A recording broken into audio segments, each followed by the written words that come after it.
Omuyimbi Yasin Mukasa abangi gwe mumanyi nga Lili Puzzle eyakuyimbira enkudi Kyaddaaki apondose bw'atyo n'akiika embuga oba n'akyalako emmengo wali awasangibwa Katikkiro wa Buganda Charles Peter Mayiga. Ono yesterday n'emikwano gye asobole okubeera ng'agenda asisinkane Katikkiro abeeko byamugamba. Ayina ebigambo byayogedde omwami Lili Puzzle ne Katikkiro byajjeeyo byonna ngenda kubeera nga mbikutegeeza ku mukutu Viki exclusive. Agangenze wansalikejo nkwebaza okubeera nga wasubscribinga ku mukutu guno ng'otanaba kubeera ng'otwengako mu mutongole nga man subscribe akadako nyambo kanzire mu kigambo personalize okantere mu all kigenda kuyambako okubeera nga ofuna notifications emboozi zaffe zonna ze twataddeyo ate mukadde. Video yo jimpereka like ojiwaka like oba ojiwadde omuliro okutuuka neko yenna gwetanaba kubanga ate etuukako. Bagamba nti east or west home is the best. Era omuntu oyo yenna atawa waabwe respect ensi bwe mukuba anoonya jjadda nga tewali.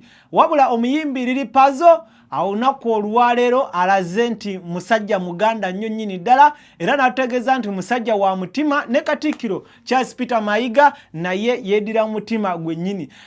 Lili Puzzle y'omu ku bayimbi babadde mu katuwe ennaku zino ekibiina ekirungamya bannabitone ekya UNCC kyavaayo ne kiyita Gravity omutujju Gilson Wabbuyi ne kiyita Yasin Mukasa amanyikiddwa nga Lili Puzzle nga bagamba nti bano ababiri akwosa ne Kididi basuuse okubeera nga bayimba ennyimba eziwemula ennyimba ezimokola agagambo.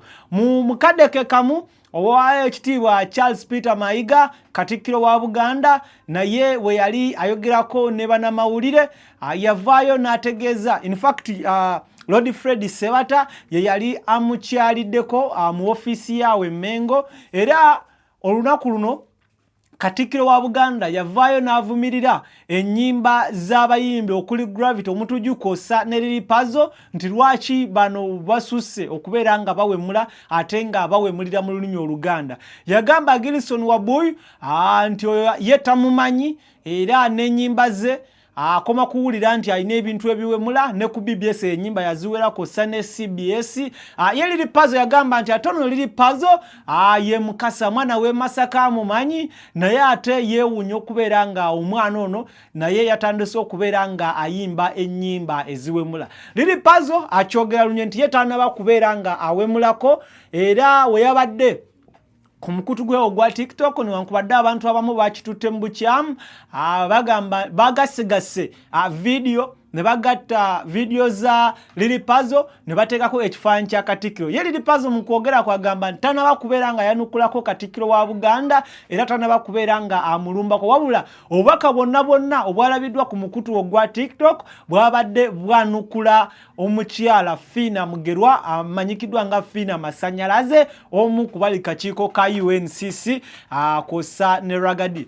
Awo n'agamba nti ye yasazeewo yesule n'emikwano gye nga bw'olaba ku screen awo kuliko Frank Ntambi n'oyo omwami bamuyita ye Ashim oba ye Ashim ne bagenda Emmengo basobole okubeera nga bakiika embuga.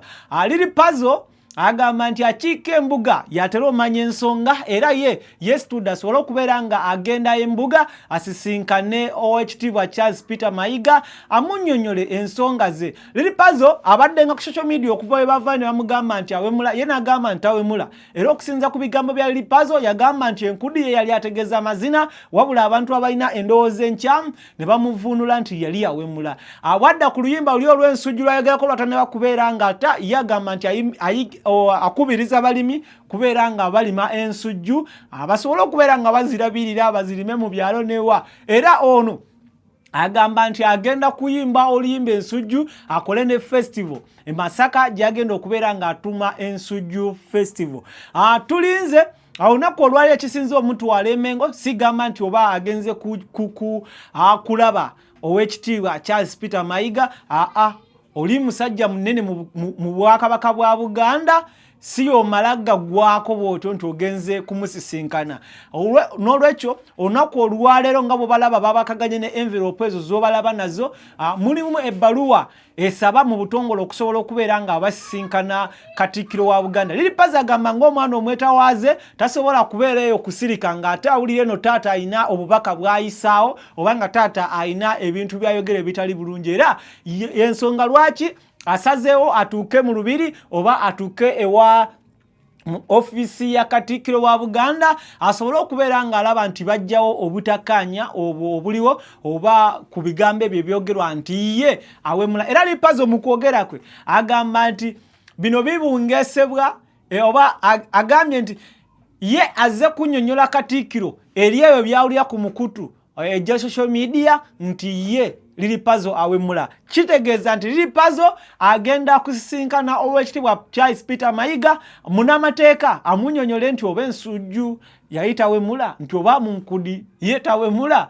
Tulinde tulabe. Wabula kikakasiddwa ng'ono amaze okuteekayo ebbaluwa esaba okusisinkana Oweekitiibwa Charles Peter Mayiga, era bwetyo n'essibwako omukono. Tulindiridde lunaku Katikkiro wa Buganda lw'anaagamba nti Lilipazi weekwatekwatemu awo ne banno abasobola mujje musobole okubeera ng'ate mbasisinkana, tugayegayemu ku nsonga ez'okubeera nti muwemulira mu nnyimba zammwe ate nga mukozesa olulimi olwa wano Oluganda.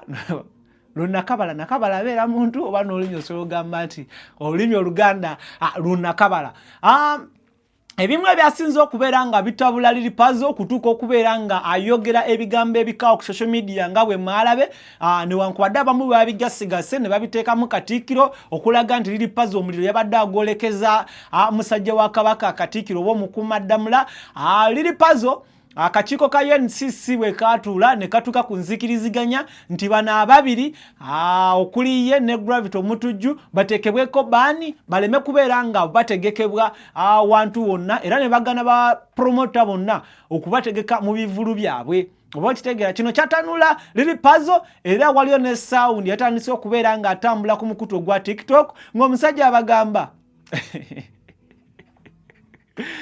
yalesa akasadi story musajja wattunga agamba alina obulumi bwe ku mutima olukyaluwabala endongo ya Ghana yayimba ebigezo ng'abantu tebabiwulira nga tebawulira gwe nnimiro nze faama gwe nnimiro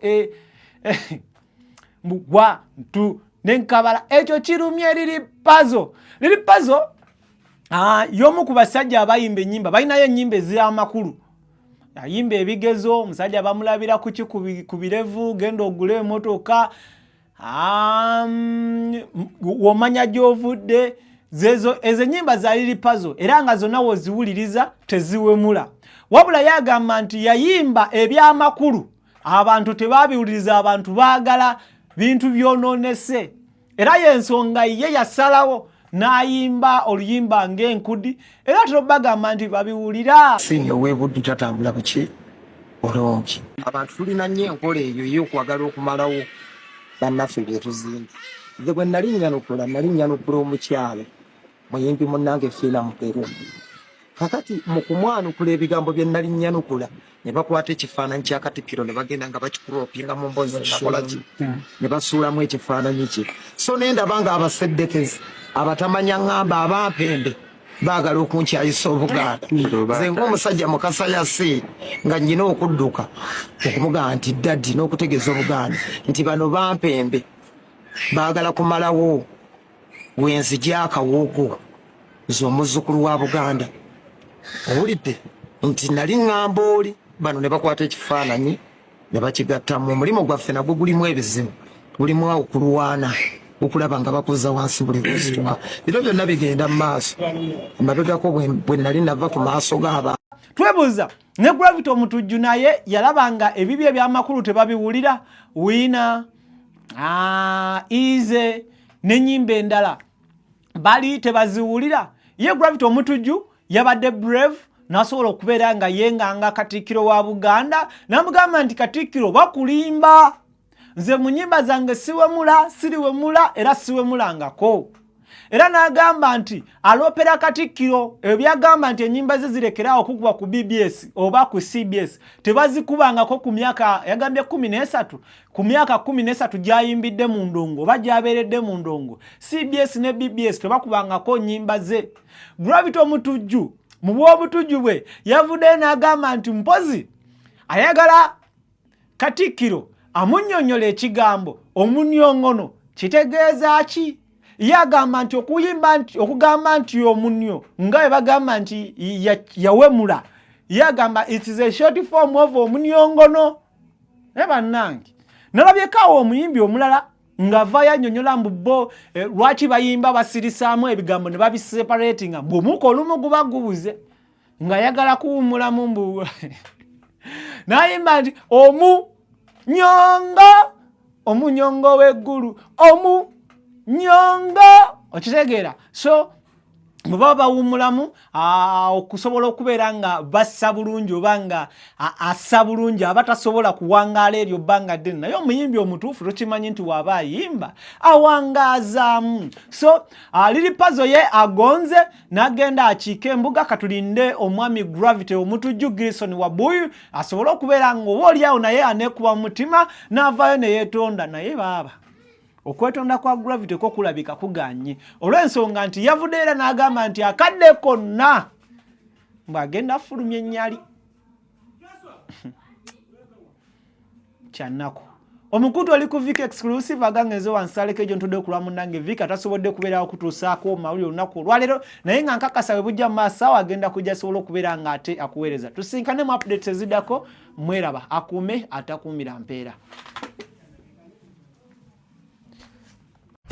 Runesa Properties yefeba akabaka mu kutunda amataka g'ebyapa n'ebibanja era nga tukuletedde estates ne properties ez'enjawulo okwetoolera eggwanga lyonna ku ssente ez'owansi okutandikira kakadde kamu n'ekitundu okugeza Nakifuma Kateete 25 ku miliyoni 1.5 5 ku 10 ku miliyoni 6 Namaliri Kakuukulu 5 ku 10 miliyoni 6 25 ku miliyoni 1.5 tulina poloti e Bugema okuliraana emabega wa University 5 ku 10 ku miliyoni 12 zokka na 5 ku miliyoni 6 zokka nga kwoteka office zaffe esangibwa Kasangati ku 10 okulira na Equity Bank tukyalireko leero tukutuusa ku ttaka ly'ekirooto kyo ate ku bbeeyi layisi ate nga ku Runesa Properties tukuyambako n'okulaakulanya ettaka lyo nga tukubira pulaani z'amayumba ez'omulembe kw'oteeka okuzimbira okumanya ebisingawo tukubire ku noti 774 12 07 10 ne ku noti 704 27 41 28 Runesa Properties, let's guide you home.